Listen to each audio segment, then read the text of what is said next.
C'est vrai, avec Julia, nous prenons vraiment du plaisir, oui, parce que, vous savez, c'est important que les gens ils réalisent que ce qu'on prêche, on le croit et on le vit. Si nous, on n'y croit pas, il n'y a aucune raison que les autres y croient. Alléluia. Et donc, proclamer la parole de Dieu, c'est une chose, mais chacun de nous, nous sommes une proclamation aussi pour ce monde. Alléluia.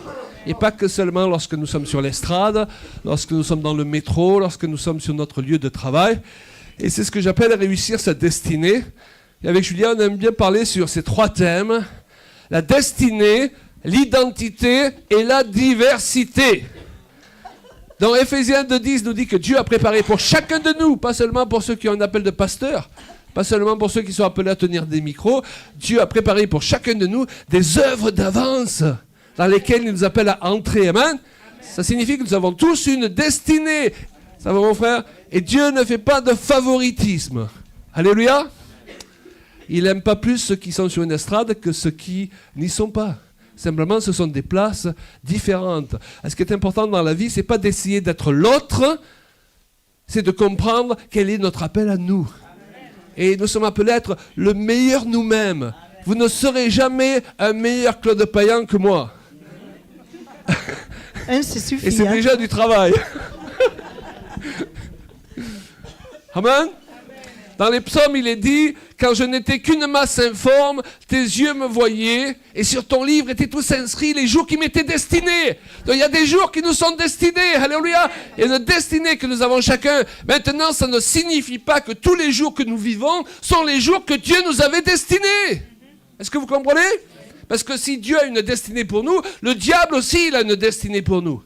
Et il veut nous faire passer à côté du plan que Dieu a pour chacun de nous. Et souvent, il nous attend même à la sortie du ventre de notre mère pour nous faire rater notre vie. Et beaucoup d'entre nous, quand on a rencontré le Seigneur, on était dans un drôle d'état parce qu'on était passé à côté du plan de Dieu pour notre vie. Et quand on vient dans un lieu comme celui-ci, qu'on assiste à une soirée comme celle-ci, eh bien, ça peut être l'occasion pour certaines personnes d'être replacées sur les rails de leur destinée. Et si vous y êtes déjà, afin que vous soyez plus affermis en sortant de ce lieu, sur ces rails, parce qu'il y a un diable qui essaie continuellement de vous faire dérailler. Je crois que quand on est jeune, on pense que la vie va être un défi, certes, mais on croit que tout est possible. Et ensuite, quand on arrive à l'âge adulte, enfin à peu près, pour certains c'est très tard, pour d'autres c'est un peu plus tôt, mais on réalise qu'en fait ça cogne dans tous les sens et qu'il y a vraiment quelqu'un qui ne veut pas qu'on s'en sort. Quand on est ado, on est un peu notre propre ennemi. Je veux dire, on se auto-sabote. Hein?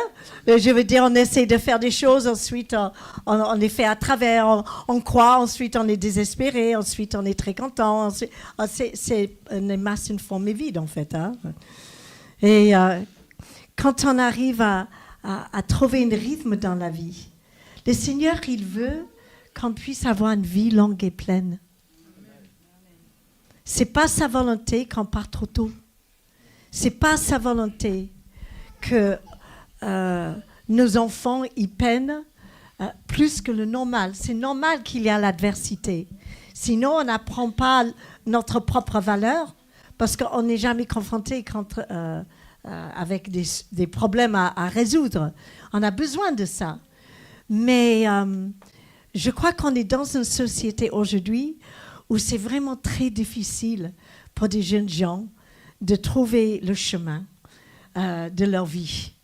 Parce qu'on est tellement distrait par tellement de choses et tout ce que Dieu il a mis comme fondation, par exemple la famille, l'amitié, le courage, la valeur d'un être humain, c'est-à-dire d'être quelqu'un, le courage, d'être noble, d'être... quelque chose qu'il faut redécouvrir dans beaucoup d'églises évangéliques, c'est ça. La noblesse.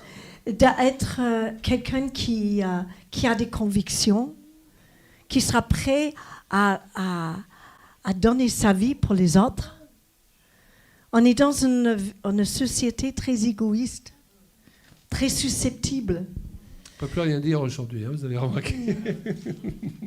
Et c'est pourquoi que le Seigneur veut plus que jamais entrer dans les cœurs des gens, des jeunes gens, pour qu'ils puissent stabiliser leur vie et avoir une vision sur le long terme.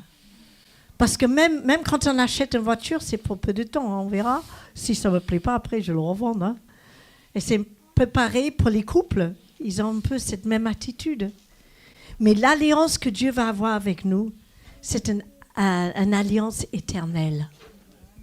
Quand on donne notre cœur à Dieu, c'est pour toujours. Il aura des hauts, il aura des bas. Mais en tout cas, je sais de lui, de son côté, il n'a jamais brisé l'alliance. Lui, s'il promet, il le fera.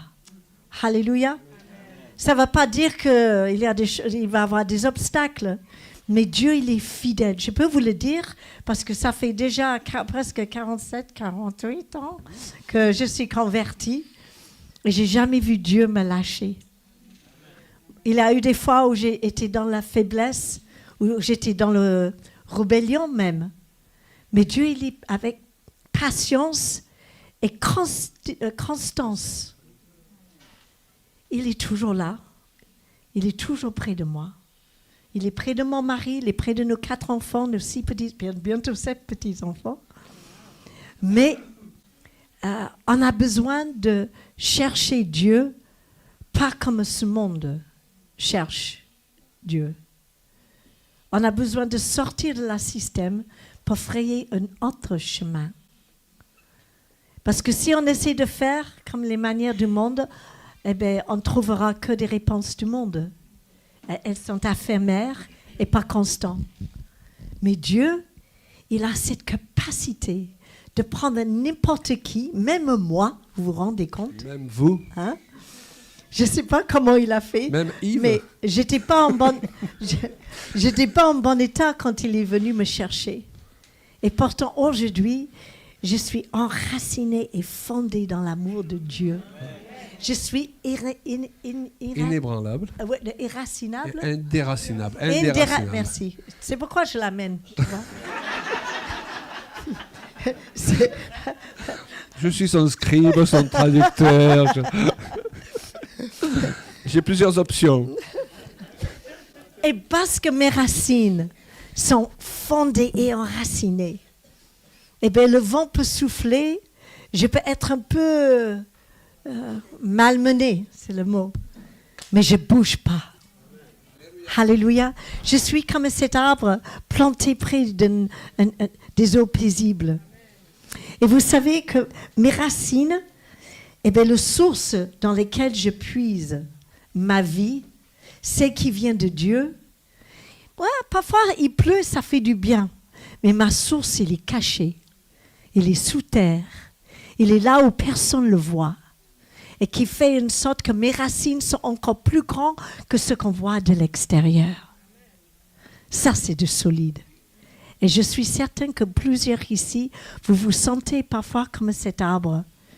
Parfois, on peut recevoir le vent, on peut avoir des branches cassées, mais cette vie de Christ qui est à l'intérieur de nous, c'est une vie éternelle.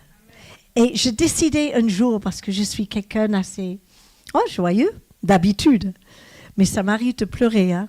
Ça m'arrive de douter de moi-même, ça m'arrive. Mais je sais que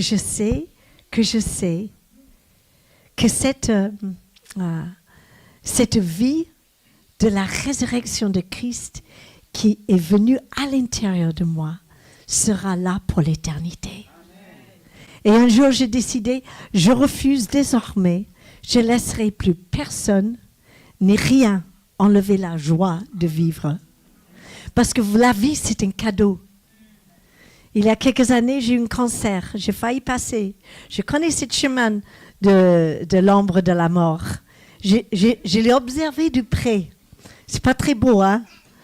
Mais, alléluia, je suis encore là. Et c'est incroyable. Quelle leçon de vie. J'ai fait un stage accéléré. Alléluia, pour travailler avec des malades. Avant, je ne savais pas trop ce que c'était. Maintenant, je peux dire, je sais. Mais aujourd'hui, chaque jour, c'est une bénédiction. Chaque jour, je suis plus gourmande de la vie que j'ai jamais été. Et en plus, je peux être grand-mère, je peux être jeune fille, je peux être clown, je peux être musicienne, je peux être artiste, et je m'en fous. Parce que c'est moi. Et Dieu m'a créé comme ça. On ne peut pas passer sa vie chrétienne, surtout si on sert Dieu, à dépendre du regard des autres. Rappelez-vous de ça. Ce qui est important, c'est le regard de Dieu sur nous. Dieu nous a permis, Dieu vous avait permis d'être ici, dans cette église, d'avoir des amis. Peut-être vous avez encore un peu de famille autour de vous. Il faut en profiter. Mais je sais que Dieu, il est dans le business. Vous savez ce que c'est, le mot prophétique? Ça veut dire restaurer, encourager, fortifier, relever. Alléluia. Cet Saint-Esprit, il est capable de faire de nous, quand on est brisé et malmené, il y a des chapitres. On a plusieurs chapitres de la vie. Donc, si vous avez eu un mauvais chapitre, ce n'est pas grave. Le prochain sera excellent. Amen. Et vous savez quoi? Chaque chapitre, Dieu il nous donne ses capacités de se réinventer. Il nous donne encore le choix. Il a dit, alors, le passé, on va juste garder ce qui était bon. Le mauvais, on ne va pas retourner. J'ai déjà lu le bouquin, je n'ai pas besoin de le relire. Hein. Mais le présent nous appartient. Le présent, il est là pour qu'on le décrire chaque matin. C'est pourquoi la Bible nous dit, il nous renouvelle notre force pendant la marche. C'est quand on reste et on décide de laisser se flétrir, qu'on ne boit plus assez d'eau. Et là, la vie devient compliquée. Mais tant qu'on est enraciné et fondé dans l'amour de Christ, alors avec tous les saints, nous puissions comprendre quelle est la largeur, la longueur, la profondeur et la hauteur de cet amour de Dieu. Amen. Et de connaître l'amour de Christ qui nous surpasse, qui surpasse toutes les connaissances. Une sorte qu'on soit rempli jusqu'à toute la plénitude de Dieu. Alléluia. J'ai décidé d'en boire tous les jours. Et je vous encourage, c'est la meilleure vitamine que vous pouvez trouver. Gloire à Dieu. Quel plaisir de vous... Vous êtes magnifique là ce soir. Je ne sais pas ce que vous avez fait, mais... Je ne sais pas. Je vois vraiment la gloire de Dieu sur la vie de chacun de vous. Alléluia. OK. Le Seigneur, il nous fait rebondir. Quand on garde notre confiance en lui, à partir de n'importe quel échec, il nous fait rebondir dans notre destinée. Et il n'est jamais trop tard avec Dieu. Amen. C'est pour ça que lorsque vous venez écouter des messages, il faut que ce soit des messages qui nous donnent toujours un espoir pour rebondir. Parfois, dans certaines églises, dans certains milieux, on a l'impression qu'on s'est fait taper dessus avec une batte de baseball pendant 1 heure, pendant toute la prédication. Déjà qu'on n'avait pas le moral en rentrant, en plus. Donc il est important en tant que prédicateur qu'on vous donne un message d'espoir. Alléluia, quelle que soit votre situation. Parce que l'évangile, on l'appelle une bonne nouvelle. Amen. Et je viens parler de l'amour de Dieu. Et le deuxième point que nous abordons après la destinée, c'est l'identité. Et cette identité dans laquelle on est supposé s'affermir en tant qu'enfant de Dieu sur le chemin de notre destinée, on ne peut bien la comprendre que quand on comprend l'amour que Dieu a pour nous. Parce que le diable, il est là avec sa petite voix, souvent nous disant « Dieu, il aime plus les autres que toi ». Les autres, ils ont un grand appel, mais toi, tu as juste les restes. Tu as été sauvé en vrac avec les autres, mais s'il était venu juste pour toi, il ne se serait pas dérangé. Hein? Vous connaissez cette petite voix ou il n'y a que moi qui l'entends? Hein? Le diable, il est méchant ici à Paris. Il est aussi méchant qu'à Toulon. Parce qu'à Toulon, il est vicieux, il est méchant, il essaie de nous tromper, vous savez. Sinon, je déménage. Hein? Et c'est pour ça que régulièrement, nous avons un message là-dessus. Il y a ce verset 8, Jean 8, 32, qui dit « Vous connaîtrez la vérité oui, c'est là. et la vérité vous affranchira ». C'est-à-dire qu'une bonne partie de notre vie chrétienne consiste à remplacer tous les mensonges que nous avons crus pendant des années, souvent depuis notre enfance, par les vérités que nous révèle la parole de Dieu. Amen. Et une de ces vérités, elle est très simple. On prend le verset le plus facile de toute l'Écriture. Dieu a tant aimé le monde qu'il a donné la vie de son Fils unique. Alors on peut le citer d'une manière religieuse. Vous savez, Dieu a tant aimé le monde qu'il a donné la vie de son Fils unique. Mais on ne comprend pas vraiment ce que Dieu nous dit. Hein? Dieu, il t'a tant aimé qu'il a donné ce qu'il avait de plus cher. Donc il t'a estimé à un si grand prix alors que tu étais perdu. D'ailleurs, le mot grâce signifie à la fois don gratuit et don de ce qui a le plus de valeur, ça signifie. Vous savez, parfois les gens ils vous disent je te donne gratuitement ça, mais parce que ça n'a pas de la valeur, je m'en débarrasse. Mais là, c'est gratuit parce que ça a trop de valeur. Et s'il faut payer, aucun de nous on peut s'en sortir. Est-ce que vous comprenez? Donc Dieu, alors quand les chrétiens disent ah, moi je suis rien, Jésus il n'est pas mort pour rien quand même. Amen.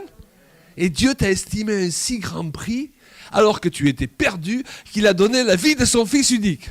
Bon, maintenant que tu as accepté Christ comme sauveur, qui a accepté Christ comme sauveur? Rassurez-moi. Yves, tu as accepté Christ comme sauveur, c'est sûr? Je voulais m'en assurer. Vous faites partie de la famille de Dieu. Dans votre cote, elle a augmenté. Est-ce que vous comprenez? Vous aviez déjà de la cote. Alors attention, parce que parfois, en tant que chrétien, parfois, on méprise facilement les gens du monde. On oublie d'où on a été sortis. Ah, ils sont dans le péché. Regardez-les, ils n'ont pas de valeur. Mais pour Dieu, ils ont de la valeur. Dieu veut les sauver. Simplement, s'ils ne se réconcilient pas avec Dieu, ils restent perdus. Mais Dieu, lorsqu'il a regardé le monde, il aurait pu dire « Waouh, ça va mal !» S'il le regarde aujourd'hui, et faisons attention comment nous regardons le monde en tant que chrétiens. C'est vrai que ça va mal. Mais Dieu, il ne s'est pas concentré sur tout ce qui allait mal. Il s'est concentré sur le bien qui restait. Waouh! Et quand tu rencontres quelqu'un dans ce monde où tes enfants ils se sont détournés du Seigneur, ok, ben ils ont déjà entendu l'évangile, ils n'ont pas besoin que tu leur rabâches encore pendant toute une semaine chaque fois que tu les rencontres, que tu leur fasses des reproches. Concentre-toi sur le bien qui reste en eux. Et mets-le en valeur. Il faut qu'ils comprennent que tu le vois toujours. Ça ne veut pas dire que tu dois être d'accord avec leurs mauvais choix. Mais parfois, vous savez, on repousse plus les gens qu'autre chose. Mais nous sommes des êtres qui avons de la valeur. Vous savez, on ne comprend pas toujours la nouvelle naissance. Et ça prend un petit moment. D'ailleurs, notre cerveau, parfois, c'est difficile pour qu'il fasse toute la synthèse avec tous les versets. Jésus existe avant Abraham, ok? Ouais.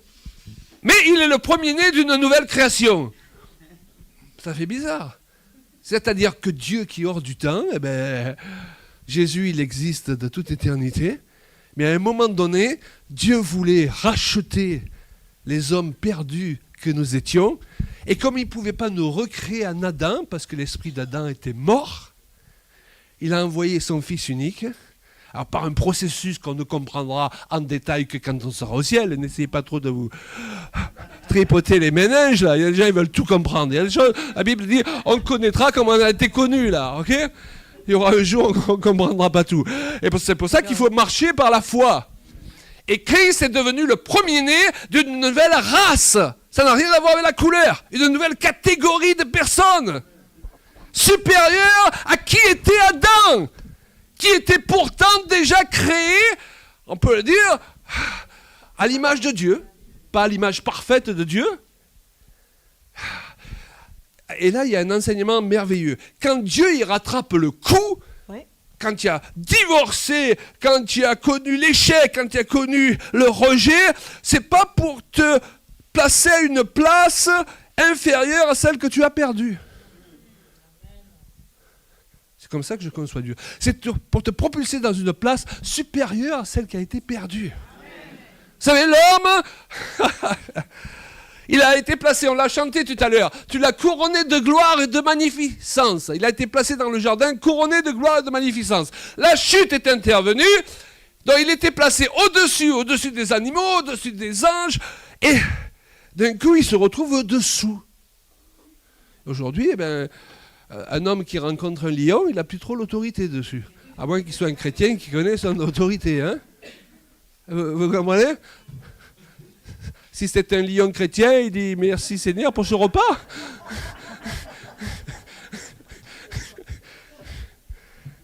Mais en Jésus-Christ, alors Dieu qui n'est pas dans notre temps, là aussi n'essayons pas de tout comprendre. Hein. C'est Einstein, il a prouvé que le temps n'existait pas. Moi, je n'ai toujours pas compris, mais c'est une réalité qu'on comprendra en détail au ciel. Dieu est hors de notre temps, et avant même que les problèmes arrivent, il avait prévu les solutions. Avant même que tes problèmes actuels ils arrivent, les solutions sont déjà prévues. Alors d'au-dessus, l'homme il est passé au-dessous, à cause de la chute. En Jésus-Christ, d'au-dessous, il est replacé au-dessus. Mais l'au-dessus que connaît l'homme né de nouveau est bien plus au-dessus que l'au-dessus que connaissait Adam lorsqu'il a été placé au-dessus. Mais ne me demandez pas de répéter. Est-ce que vous comprenez? Mais on n'arrive pas bien à réaliser ça. Pourquoi? Mais parce qu'on est dans ces corps de chair, là. Là, ce n'est pas le vrai moi que vous voyez. Je viens d'avoir 70 ans, mais je me renouvelle à l'intérieur. D'ailleurs, c'est un docteur qui disait ça. Il disait, vous savez, un des facteurs pour ne pas mal vieillir, c'est un des facteurs les plus importants, c'est l'âge que vous avez dans la tête. Moi, j'ai 40 ans dans la tête. Ah oui, je confirme. Et vous avez des jeunes de 20 ans, ils ont 80 ans dans la tête. Hein? C'est pas vrai? Alors, si vous êtes rentré, vous êtes vieux dans votre tête, ressortez plus jeune ce soir, si vous voulez bien vieillir. Amen. Et pourquoi? Parce que chez la personne née de nouveau, lorsqu'elle suit le processus normal prévu par Dieu, malheureusement tous ne le suivent pas, pendant que l'être extérieur se détruit progressivement, hein, ça s'appelle la vieillesse. Un jour, nous revêtirons un corps glorieux, semblable au corps qu'avait Jésus. Alléluia! L'être intérieur se renouvelle de jour en jour. C'est pour ça que ma femme disait, ah ben voilà, nous, on a décidé de pas mal vieillir. On veut servir Dieu jusqu'au bout. On veut garder la passion. On veut garder la passion l'un pour l'autre. On veut garder la passion pour le peuple de Dieu. Amen, parce qu'on veut respecter tous ces gens pour qui Jésus est mort sur la croix. On ne va pas leur donner des coups de batte de baseball derrière le pupitre. On veut leur rappeler qui ils sont. Amen. Pourquoi? Parce que quand on oublie, et ça nous arrive à tous d'oublier qui nous sommes devenus en Jésus-Christ, quand on oublie qui on est, on se comporte comme qui on n'est pas. Entourez-vous de gens, et de chrétiens aussi, qui vous rappellent ce que vous êtes devenus en Christ. Au lieu des gens qui vous rappellent toujours ce que vous étiez, ou qui vous rappellent toujours vos erreurs. Il y a des gens, bénissez-les, aimez-les, mais de loin. Quand on va mal, il y a des chrétiens, il vaut mieux pas les rencontrer. Je ne sais pas si vous avez remarqué, parce qu'ils ont toujours les versets bibliques, mais ce n'est pas les bons. Amen. Destinée, identité, ce soir on veut ressortir affermi dans notre identité. Alléluia. On ressort affermi, on ne ressort pas plus faible, on ressort plus fort. Non pas par nos propres forces, mais parce que l'Esprit de Dieu et la parole de Dieu nous rappellent qui nous sommes. On l'a chanté d'ailleurs, il y a ce passage formidable là. Il me conduit près des eaux paisibles. Et vous savez, le psaume 23. Et en hébreu, les mots et même les phrases amènent toute une image. Et quelqu'un versé dans l'hébreu expliquait que ce passage, il sous-entend quelqu'un qui vient près des eaux qui sont calmes, et parce qu'elles sont calmes, il peut voir son reflet dans l'eau et se rappeler qui il est. C'est beau ça. Et c'est pour ça que le diable il fait tant d'efforts pour agiter l'eau. Il veut qu'on oublie qui on est. Et quand on oublie qui on est, c'est là qu'on se met en colère quand il ne faut pas. C'est là qu'on est énervé pour rien. C'est là qu'on crie après son conjoint. C'est là que... Parce qu'on a oublié qui on était. C'est là qu'on s'entretue entre chrétiens. Hey, c'est pas parce que les gens ils quittent notre église qu'il faut les... Hein? Il faut les bénir. Bénissons les gens. Alléluia. Dieu ne nous a pas établis comme juges. Destinée, identité. Tu veux diversité?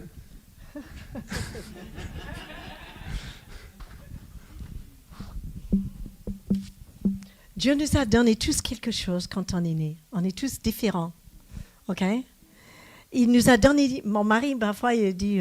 voilà, on a des options. On est né avec des options, comme une voiture. Je veux toutes les options. Oui, OK. Mais notre différence, ce n'est pas un tard, c'est un atout. Votre unicité, c'est votre point fort. Si vous êtes suffisamment courageux et sûr de votre identité en Christ, développe qui vous êtes vraiment.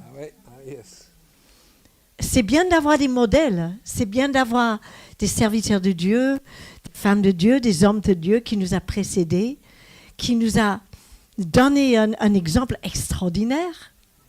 Mais n'essayez pas de faire, ne soyez pas des photocopies. Dieu, il n'aime pas des photocopies. Il n'a pas des photocopies, il n'aime que des originaux. On peut être même efficace en faisant comme les autres. Mais si on cherche vraiment l'onction, comment on dit, individuelle, qui était préparée d'avance pour chacun de nous, ça veut dire que vous allez entrer dans les œuvres que Dieu a préparées pour vous. Ok, ça c'est bien. Mais ces œuvres-là sont déjà bénies. Vous allez entrer dedans comme quelque chose de naturel. Peut-être vous allez avoir un peu des luttes, des choses à faire, mais ça va pas être, ça doit pas être un sujet de conflit pour servir Dieu toute la vie. Okay? L'ennemi peut essayer de nous arrêter, mais à l'intérieur de nous, vous savez très bien dans quoi vous êtes bon et dans quoi vous n'êtes pas bon. Alors, il faut arrêter de faire des choses que vous n'êtes pas doué. D'accord? Votre maman vous avait dit, hein? Non. Je sais que j'ai grandi dans une famille, ils voulaient tellement que je sois quelqu'un que je n'étais pas. Alors, en fait, je ne suis pas idiote, hein, du tout. Contraire. Mais j'étais un peu plus créative et eux, ils voulaient quelqu'un intello, voilà, qui était fort en maths et en écriture. C'était raté. Mais on met des stress et des jougs inutiles sur nos enfants parce que parfois, et je l'ai déjà vu ça, c'est vraiment difficile, mais parfois quand on n'est pas... on a un sentiment d'avoir pas réussi dans notre vie, on a des frustrations, et ensuite, quand on a des enfants, on aimerait qu'eux ils réussissent là où nous, on n'a pas réussi. Et ensuite, on va vivre par procuration. On dit, vas-y, mon fils, t'es la meilleure. Mais en fait, on est en train de se féliciter. Oh, c'est moi qui l'a trop appris. Hein? Mais à un moment donné, il faut qu'on descende il ne faut pas qu'on soit quelqu'un d'autre. Si on veut cette onction pure, cette huile qui coule du trône de Dieu, cette huile, comme dans Ésaïe qui nous dit, je vous avais oint, je vous avais mis à part, je vous avais consacré pour porter une bonne nouvelle aux malheureux. Chacun à votre façon. Certains pour libérer des captifs, d'autres pour libérer les prisonniers. Certains, c'est pour encourager, pour fortifier, pour consoler. Si vous osez vivre qui vous êtes vraiment, eh bien, l'onction sera le plus pure. C'est comme l'huile d'olive à foie, n'est-ce pas? Mon mari, il aime l'huile d'olive. Il l'a mis sur tout. Même quand je fais la cuisine à beurre, il faut qu'il ajoute de l'huile d'olive. Mais l'huile, cette onction qui vient de Dieu, il faut le chercher. Et pour cela, il faut être vrai et honnête. Donc, demande à Dieu de vous aider à arriver à une certaine maturité, on va dire ça, pour que vous puissiez vous regarder en face et de dire, ça c'est moi. OK? Ça va. Voilà, c'est bien. Voilà, voilà. Mais c'est pas mal. Voilà. Il y aura toujours de plus belles et de plus moches. Hein? Donc, à un moment donné, la meilleure chose qu'on peut faire, c'est d'être réconcilié avec qui on est. Non? Et vous avez un seul exemplaire, les amis. Hein? On peut la rafistoler, on peut la réparer, on peut la cacher. Oui, mais on a juste un seul, donc il faut en prendre soin. Il ne faut pas ignorer le corps. Il ne faut pas devenir des super spirituels. Parce que Dieu vous avait appelé à un appel pour que vous puissiez avoir une vie longue et pleine. Amen. Rappelez-vous? Alléluia. Une vie de victoire. Et de défaite aussi, mais c'est comme ça qu'on apprend. N'aie pas peur de faillir. N'aie pas peur d'être imparfait. Je suis désolée, mais vous n'allez jamais être parfaite ici-bas. À un moment donné, il fallait que j'accepte pour servir Dieu, que j'accepte d'avancer imparfaitement. D'avoir un mari imparfait, hein, c'était dur. Ah non, mais ça c'était plus difficile. Non. Mais qu'est-ce que je veux dire? Je crois que vraiment c'est une parole pour quelques personnes ici, ce soir. Alléluia. Parce que Dieu, il vous cherche. Mais il ne vous cherche pas quelque part où vous n'êtes pas, ou en train de faire des choses qu'il n'a pas demandé. Vous savez, on peut faire plein de bonnes œuvres. Mais ce n'est pas forcément des œuvres que Dieu a préparées d'avance pour nous. Juste parce qu'ils sont bonnes, ça ne veut pas dire qu'ils étaient choisis pour nous. Les œuvres qu'il a choisies pour vous, c'est parce que vous avez ça déjà à l'intérieur. Et que quand vous entrez dedans, vous avez cette sorte de sentiment et dit « Ah, j'étais faite pour ça !» Maman, ça marchait, regarde, j'ai fait ça. Tout le monde a trouvé que c'était super. Je savais, je vais faire ça pour le reste de ma vie. On commence à marcher, de découvrir qui on est en Christ. N'ayez pas peur de qui vous êtes et n'ayez pas peur de votre faiblesse. Dieu, il a suffisamment de monde dans le corps de Christ pour s'occuper des choses. Voilà. Et parfois, quand on essaie de faire des choses, mais on sait qu'on n'est pas vraiment appelé à ça, on reste marcher sur les plates-bandes des autres.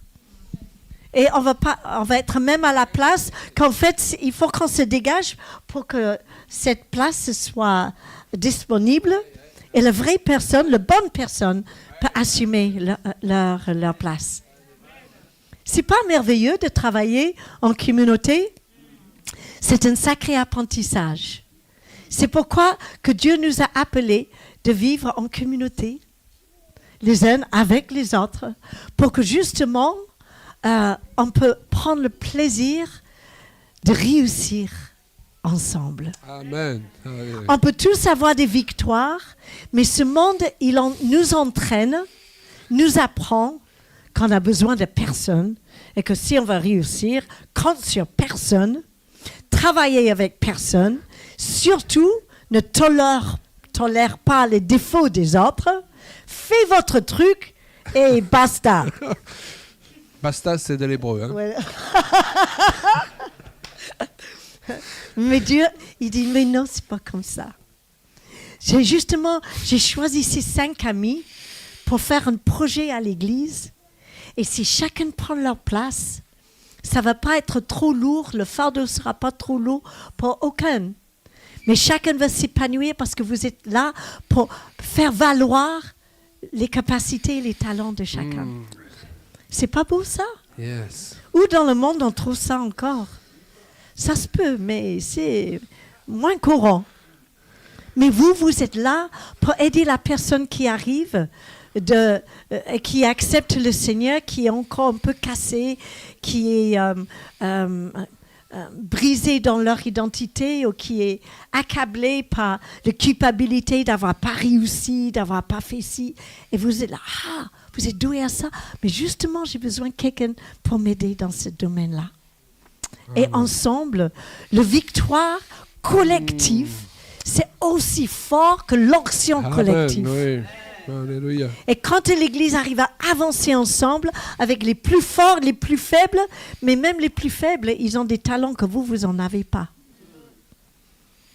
C'est une petite exhortation que je vous donne, mais j'ai vraiment appris quelque chose. C'est que chaque fois que j'avais un projet, que je cherchais des personnes pour faire des choses ensemble, et on l'a fait, et c'était pas parfait, mais c'était quand même bien. Et ensuite, j'ai vu tout le fruit que ça portait, et le Seigneur, il a dit, mais ok, t'es pas parfait, t'as pas réussi à 100%, mais ce que tu as investi, ça me permet, dit le Seigneur, d'avancer le royaume de Dieu. Donc, j'ai décidé, mais j'y vais quand même. Alléluia. Et je vais apprendre dans le tas. Si je n'avais pas eu une expérience derrière moi, eh bien, Dieu, il peut nous tous apprendre. Vous savez que vous avez un privilège d'avoir des ministères autour de vous pour vous aider à gagner du temps. Quand mon mari et moi, on a commencé dans les années 80, on était vraiment... On n'avait pas des parents spirituels, on n'avait pas un cadre, on était un peu hors de la boîte aussi, hein, j'admets. Mais le Seigneur, il dit, mais voilà, je vais vous former, je vais vous aider de mettre des personnes autour de vous sur votre chemin. Et petit à petit, on avance. Amen. Gloire à Dieu. Donc, notre identité ne dépend pas des autres, mais ça dépend de notre réconciliation avec qui nous sommes et avec qui on a, avec ce qu'on a et qui on a. Oui, tout ça. Bon, c'est bon ça? Ouais, Ok, voilà. Ça va? Recevez ce que je vous donne ce soir. Destinée, identité, diversité. Et diversité. C'est 3 mots. Est-ce qu'on peut lever nos mains juste avant de terminer avec de chance cette soirée? Merci Seigneur vraiment que la parole de Dieu, ok? Eh bien, vous repartiez avec. Hein? Wow, chacun. Moi, je repars avec. Vous savez, celui qui prêche, il prêche pour lui aussi. Hein? Amen?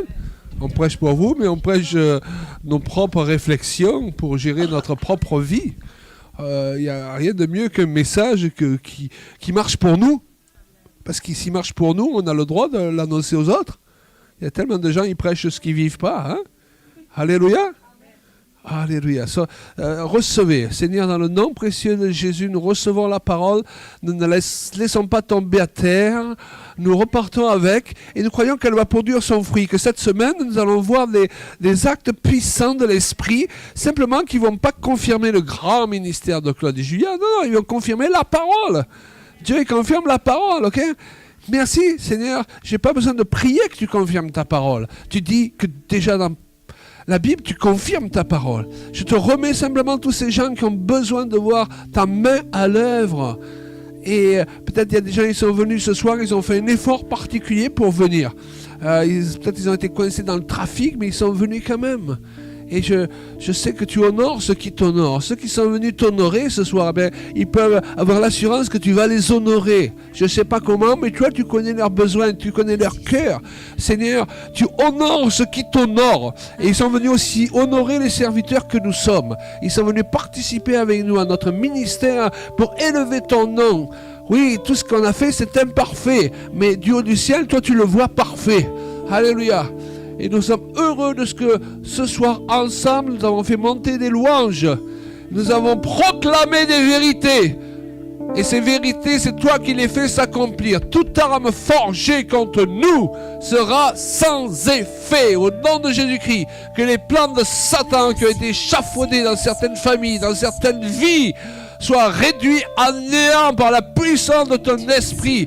Parce que tu dis, tu envoies ta parole et tu les guéris. Oh, et elle ne revient pas à toi sans produire d'effet. Ce soir, moi, je refuse que ta parole, eh bien, elle reparte sans que je la saisisse pour ma propre vie. Et je te remercie. Je te remercie. Dites-lui merci, Jésus. Merci, Jésus. Ha, ha, ha, ha. Béni sois-tu, Seigneur. Alléluia.